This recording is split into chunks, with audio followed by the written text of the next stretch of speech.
नमस्कार, मी भाऊ तोरसेकर. तुम्ही बघत आहात प्रतिपक्ष. मित्रांनो, हा व्हिडिओ मी शनिवारी करतो आहे आणि 7-8च्या सुमाराला कधीतरी एक बातमी आली, ती बघितली. कदाचित 8-9ला आली असेल, पण शनिवारची रात्रीची की यशवंतराव चव्हाण प्रतिष्ठान आहे, त्याच्या सभागृहामध्ये कुठल्या तरी कार्यक्रमासाठी वंचित बहुजन आघाडीचे सर्वोच्च नेते प्रकाश आंबेडकर आलेले होते आणि त्याच कार्यक्रमाच्या मंचावर राष्ट्रवादी काँग्रेसच्या कार्यकारी अध्यक्ष, अर्थात राष्ट्रवादी काँग्रेस म्हटलं की राष्ट्रवादी सुळे काँग्रेस पक्षाच्या कार्यकारी अध्यक्ष सुप्रियाताई सुळे होत्या आणि त्यांनी कार्यक्रम संपल्यानंतर आग्रहाने प्रकाश आंबेडकरांना गळ घातली की तुम्ही इथपर्यंत आलाय तर याच इमारतीमध्ये, याच वास्तूमध्ये शरद पवार हजर आहेत आणि कुठच्या मजल्यावर त्यांचं कार्यालय आहे, तिथे येऊन तुम्ही पवारसाहेबांची भेट घ्यावी. आणि पवारसाहेबांची भेट घ्यायला प्रकाश आंबेडकर गेले, अशी ती बातमी होती आणि ती ब्रेकिंग न्यूज होती. पुढे काय झालं, नेमकं त्या दोघांमध्ये काय बोलणं झालं हे मला अजून माहिती नाही, कारण ती बातमी नंतर येणार आहे. पण मी हा व्हिडिओ बनवायला बसलो त्याच्या आधी आलेली ती बातमी आहे. अर्थात शरद पवार जेव्हा बंद दरवाजा आड आपल्याला सोडून गेलेल्या 9 मंत्र्यांना भेटतात, तेव्हा ते काय विचारतात, काय कसं पाऊस पाणी कसं आहे, पिकं कशी आहेत, कुठली बुडाली का, कुठली चांगली आली का, पाऊस किती चांगला पडला आहे, पिकं चांगली आहेत की नाही, असंच विचारतात. आदल्या दिवशी आमदार भेटले, मंत्री भेटले, दुसऱ्या दिवशी आमदार येऊन भेटले शरद पवारांना बंद दरवाजा आड.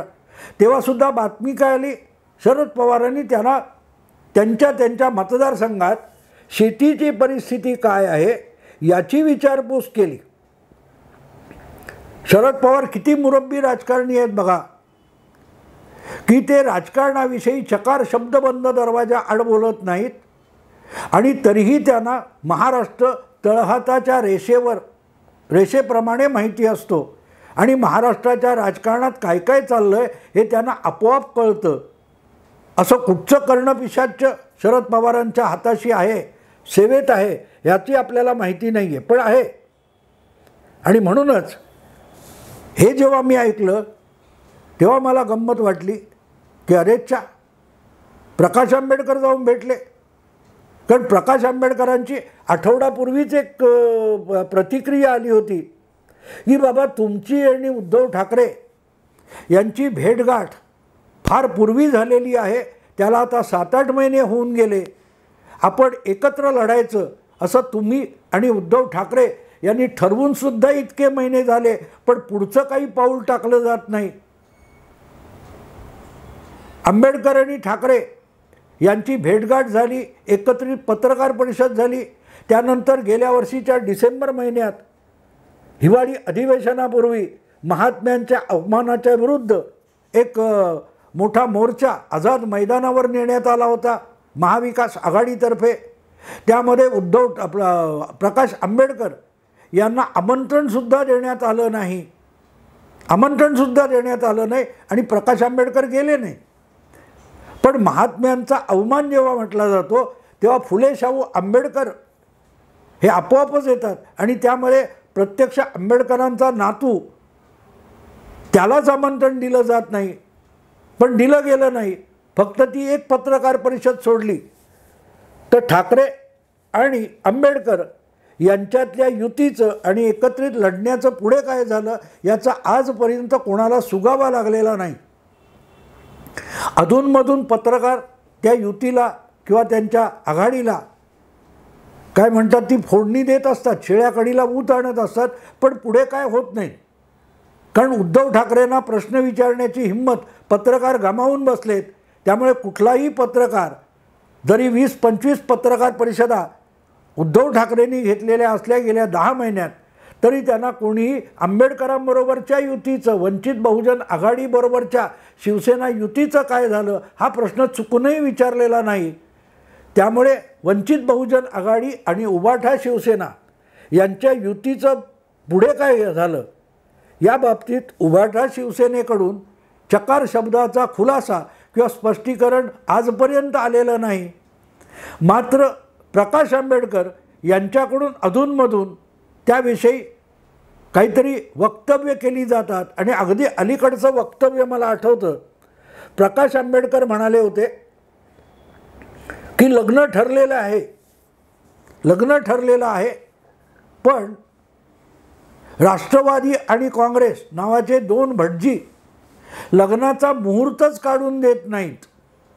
याचा अर्थ उद्धव ठाकरे आणि प्रकाश आंबेडकर यांच्यातली जी सोयरीक झालेली आहे तिचं पुढचं पाऊल टाकायचं त्यासाठी मुहूर्त आवश्यक आहे. आणि मुहूर्त काढणारे दोन भटजी पंचांगच सापडत नाही म्हणून बसलेले आहेत वगैरे वगैरे. त्यांनी उपरोधिक अर्थाने ही शब्दयोजना केली असणार हे वेगळं सांगण्याची गरज नाही. पण मुद्दा असा आहे मित्रांनो, एवढं झाल्यानंतर गप्प बसतील ते जयंत पाटील कसले. म्हणून त्यांनी भटजी मुहूर्त काढत नसतील तर पळून जाऊन लग्न करा असा सल्ला प्रकाश आंबेडकरांना दिला होता. पण जयंत पाटील एक गोष्ट विचारले की पळून जायचं असेल त्याचा नवरा कोण आणि बायको कोण याचा शोध लागलेला नसला तरी पळून जाणाऱ्यापैकी एक जण तुमच्या महाविकास आघाडीच्या कुटुंबातलं महत्त्वाचं पात्र आहे, उद्धव ठाकरे आहेत. मग ते त्या सोयरिकीमध्ये नवरा आहेत की बायको आहेत हे बाजूला ठेवा. पण असं जर पळून जाऊन लग्न केलं तर महाविकास आघाडी ही 15 वर्ष जुनी काँग्रेस आणि राष्ट्रवादी आघाडी एवढ्यापुरतीच मर्यादित राहील. पण कुठलंही निरर्थक बोलायचं असलं की मला वाटते शरद पवार हे जयंत पाटलांवर जबाबदारी सोपवतात. दुसरी गोष्ट अशी की मिळेल तिथे तिथे संधी प्रकाश आंबेडकर सातत्याने शरद पवार यांच्यावर तोफा डागत आलेले आहेत. अगदी उद्धव ठाकरे यांच्याबरोबर सलगी आहे, सगळं आहे. पण तरीही राष्ट्रवादीला आम्ही आघाडीत नको आहोत हे प्रकाश आंबेडकर वारंवार सांगत आले.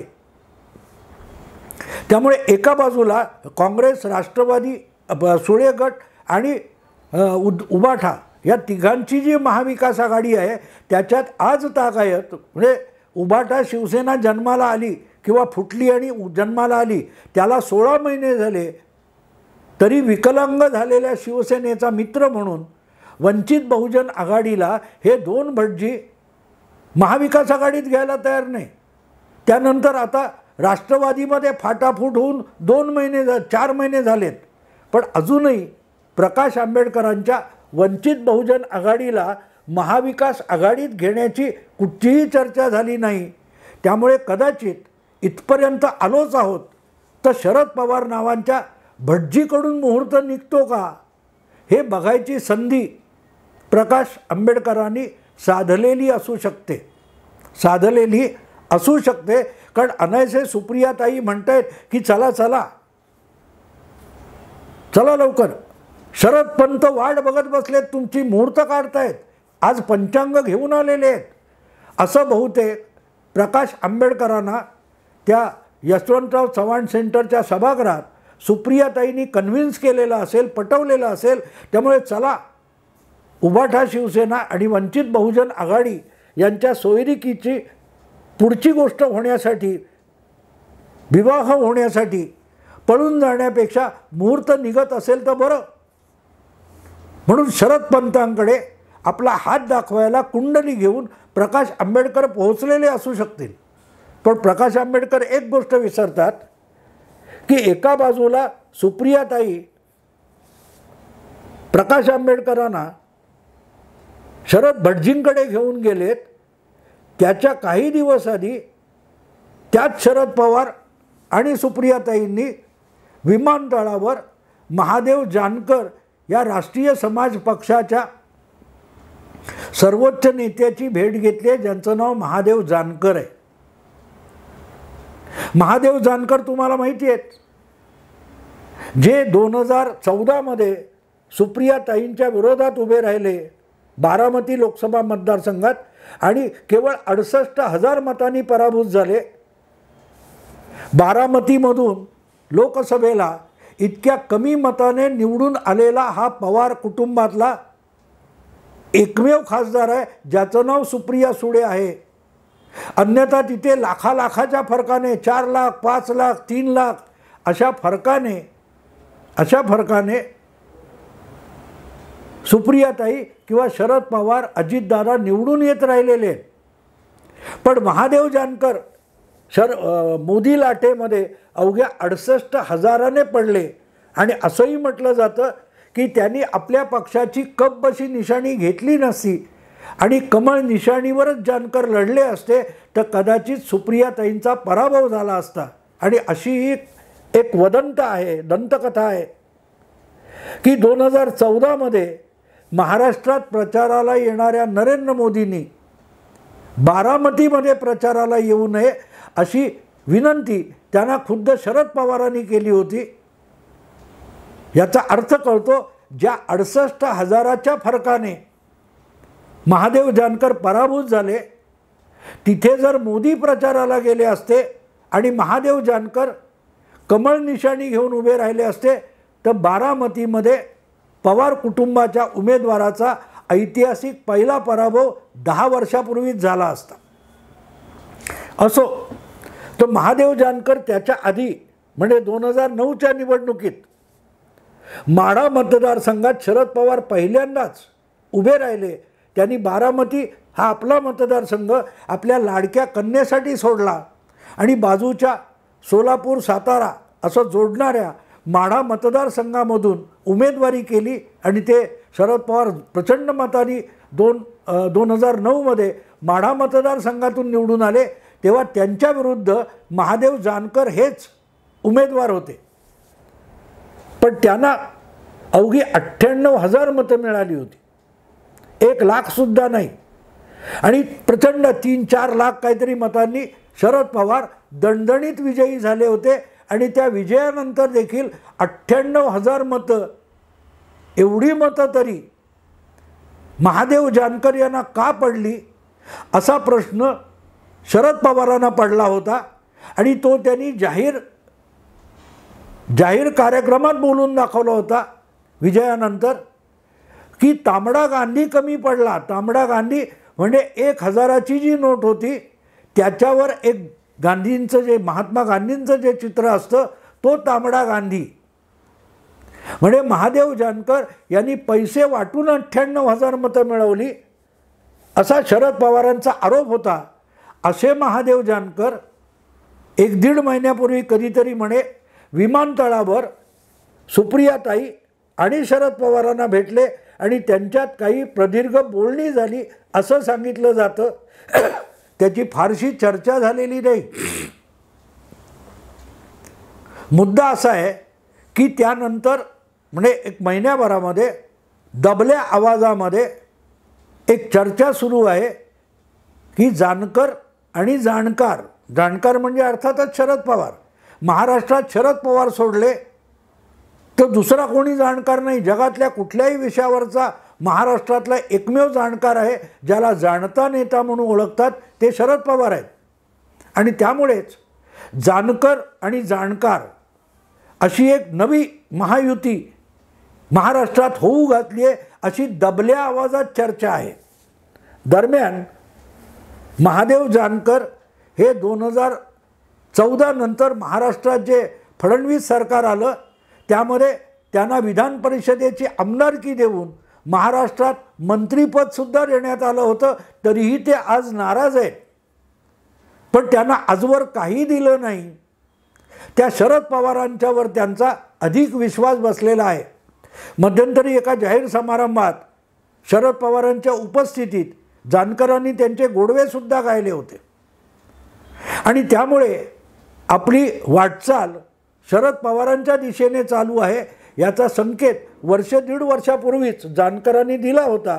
आता त्यांची विमानतळावर भेट झाली आहे. त्यामुळे दोघांचं विमान एकाच वेळेला एकाच फ्लाईटने उडू शकतं हे सुद्धा नाकारता येत नाही. पण मुद्दा असा आहे मित्रांनो, मग हे कसं शक्य आहे ह्याची उघड मोठ्या प्रमाणावर चर्चा नाही आहे. पण मग जानकरांची ताकद कुठे आहे? त्यांचा काय तो पक्ष हा प्रामुख्याने धनगरांचा, वंजारी, ओबीसींचा आहे आणि ह्याच पक्षामुळे राष्ट्रवादी काँग्रेसला पश्चिम महाराष्ट्रात, मराठवाड्यामध्ये मोठं नुकसान सोसावं लागतं. त्यामुळे हे एकत्र आले तर कसं भाजपला शह देता येईल वगैरे वगैरे युक्तिवाद आणि नॅरेटिव्ह समोर आणले जात आहेत की जाणकार आणि जानकर एकत्र आले तर त्याचा माढामध्ये पण फायदा होईल राष्ट्रवादीला आणि तुमच्या बारामतीमध्ये सुद्धा होईल. याचं कारण असं आहे की बारामती हा मतदारसंघ ढिला झालेला आहे. शरद पवारांना जानकरांसारख्या माणसाची गरज आहे आणि मग जानकर आणि पवार एकत्र आले तर बारामतीचं नुकसान कमी होऊन बारामती हा अधिक अजिंक्य किल्ला कसा होईल हा पण युक्तिवाद सांगितला जातो. आणि तो सांगताना काय सांगितलं जातं की 2014 बारामतीतून उभे राहिलेले जानकर यांनी 4 लाखापेक्षा अधिक मतं मिळवली होती. पण 4 लाखापेक्षा अधिक मतं भाजपच्या महायुतीत जाऊन मिळवली होती, मोदी लाटेत मिळवली होती. पण जेव्हा एकटे स्वबळावर माढामध्ये 2009 साली उभे राहिले तेव्हा फक्त 98,000 मतं मिळाली होती. आणि म्हणून 2014ची मतं घ्यायची नसतात तर स्वबळावर जानकरांनी मिळवलेली मतं ही त्यांची खरी मतं असतात जी कोणी झिडकारू आणि नाकारू शकत नाही. पण ज्यांना जानकर आणि पवार एकत्र आले तर कसं भाजपला आव्हान उभं राहू शकतं हे सांगायचं असतं. तेव्हा मग 2014ची मतं दाखवायची. पण 2009 फक्त 98,000 मतं मिळवून शरद पवारांना लाखोच्या फरकाने जिंकून जानकरांनीच दिलं होतं याची चर्चा करायची नाही. हा जो प्रकार असतो तो हास्यास्पद असतो. हां, तो काय तो शेर आहे ना ह्याचा, दिल बहलाने के लिए ख्याल अच्छा है गालिब. मनोरंजन करण्यासाठी कल्पना फार चांगली आहे असं गालिब म्हणतो. दिल बहलाने के लिए ख्याल अच्छा है गालिब वरना जन्नत की हकीकत तो हमें भी मालूम है. अर्थ असा आहे की जन्नतमध्ये म्हणजे स्वर्गात अमुक अमुक आहे, तमुक तमुक आहे. फक्त मरा आणि स्वर्गात जा की तुमच्या इच्छा म्हणाल ती इच्छा पूर्ण होऊ शकते, त्याला स्वर्ग म्हणतात, म्हणजे जन्नत. पण वस्तुस्थिती कोणीच बघितलेली नाही. गालिब काय म्हणतो की दिल बहलाने के लिए ख्याल अच्छा है. मनोरंजन करण्यासाठी, आपण स्वतःशीच खुश राहण्यासाठी असला कल्पनाविलास फार चांगला असतो. पण वस्तुस्थिती सगळ्या जगाला माहिती असते. जन्नत की हकीकत हमें भी मालूम है असं म्हणतात. त्यासारखं जानकर आणि जाणकार यांच्या युतीचं जे कौतुक चाललं आहे ते त्या अर्थाने लक्षात घेण्यासारखं आहे. शरद पवार आणि जानकर एकत्र आले म्हणून महाराष्ट्राच्या 4 लोकसभा मतदारसंघामध्ये प्रचंड फरक पडू शकत नाही. कारण जानकर ज्यावेळेला 4 लाखापेक्षा अधिक मतं मिळवतात तेव्हा ते मोदी लाटेवर स्वार झालेले असतात. नितीश कुमार यांची सुद्धा कडी पातळ झाली आहे. कारण त्यांचे खासदार आगामी लोकसभेत भाजपत जायला तयार आहेत. पण इंडी आघाडीतर्फे उभं राहून पडायला तयार नाहीत, पराभूत व्हायला तयार नाहीत. कारण त्यांनाही माहिती आहे आपण मोदी लाटेवर स्वार होऊन 2019 जिंकलं. पण 2014 सपाटून मार खाल्ला होता जेव्हा मोदी लाटेत आपण वाहून गेलो होतो. हे नितीशच्याही खासदारांना समजायला लागले. हे जर जानकरांना समजत नसेल, जानकरांना, पण जानकरांना कळतं, शरद पवारांना कळतं की आपल्यासोबत येऊन जानकर यांच्या राष्ट्रीय समाज पक्षाचा कुठलाही फायदा होणार नाही.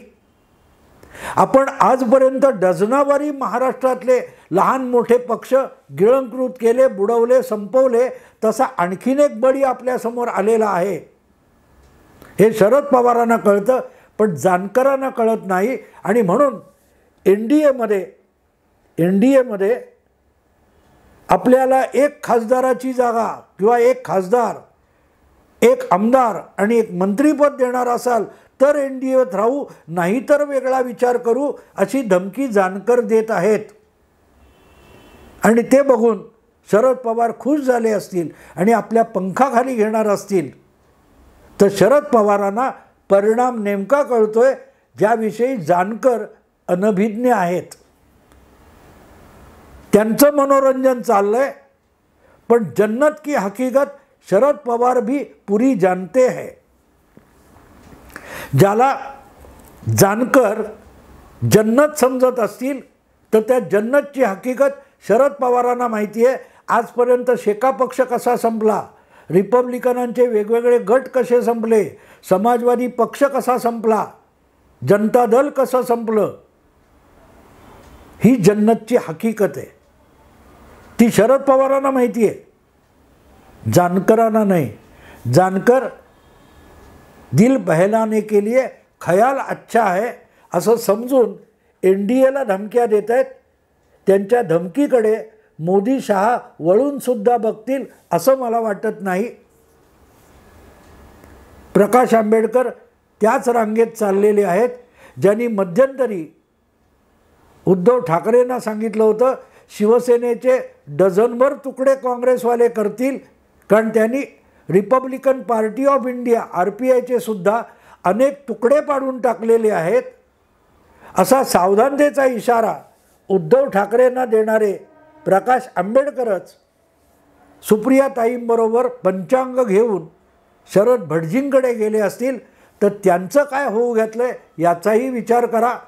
बाकी आत्ता इथेच थांबतो. आवडलं लाईक करा, शेअर करा, सबस्क्राईब करा. नमस्कार.